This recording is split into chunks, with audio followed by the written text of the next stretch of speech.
এবার চলে আসছি আমাদের প্রিয় টিম গুজরাট টাইটান মানে শুভমান গিলের টিম। তো কে আছে কোন কোন প্লেয়ার আইপিএল 2025-এ খেলতে চলেছে সেই ভিডিও তোমাদের সাথে আজকে শেয়ার করছি। তো প্রথমেই চলে আসছে শুভমান গিল অ্যাজ ক্যাপ্টেন। তারপর আসছে ওয়াশিংটন সুন্দর, ইনিও ভালো ব্যাটার।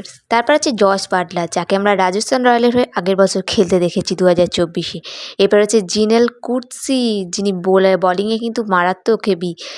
এরপর চলে আসছে মোহাম্মদ সিরাজ, যে 8 বছর আরসিবির আন্ডারে ছিল, তারপর আরসিবি এবারে তাকে রিটেন করেনি, তাই সে গুজরাটে। তোমাকে তো বললাম শুভমান গিল অলরেডি ক্যাপ্টেন হয়েছে। তোমাদের কোন প্লেয়ারটা পছন্দের সেটা বলো গুজরাট টাইটানে। আমার তো বোলারদের মধ্যে রাশিদ খানকে ভীষণই ভালো লাগে। এবার চলেছে রাশিদ খান, এবার কাগিসো রাবাডাও আছে। তারপর 8 নম্বরে আমরা চলে যাচ্ছি জেনেল ফিলিপস। এনার ব্যাটার আমার অতটা ঠিক ভালো লাগে না, তো তোমাদের ভালো লাগলে অবশ্যই কমেন্টে লিখে জানাও। এবার আছে গুরনুর সিং, এবারে নিউ এন্ট্রি। এরপর চলে আসি মহিপাল লোমড়ো, এ দারুণ বোলার, তোমরা অনেকেই হয়তো জানো। এরপর চলে আসছি কুমার কুশারাঙ্গা, ইনিও ভালো খেলোয়াড়।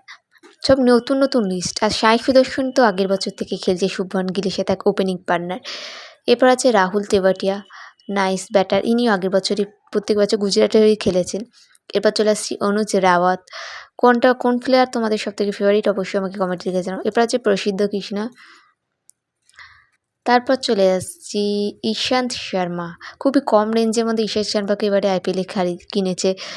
এরপর চলে আসি আরশাদ খান,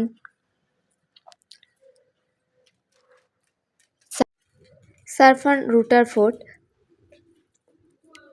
সাই কিশোর।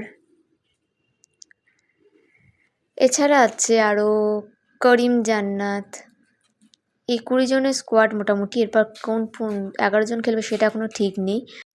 আমার তো পছন্দের শুভমান গিল। এবার তোমরা বলো গুজরাট টাইটানের মধ্যে কোন প্লেয়ার তোমাদের সবথেকে পছন্দের, অবশ্যই আমাকে কমেন্টের মধ্যে লিখে জানাও। ভিডিওটা ভালো লাগলে চ্যানেলটাকে সাবস্ক্রাইব করে দাও।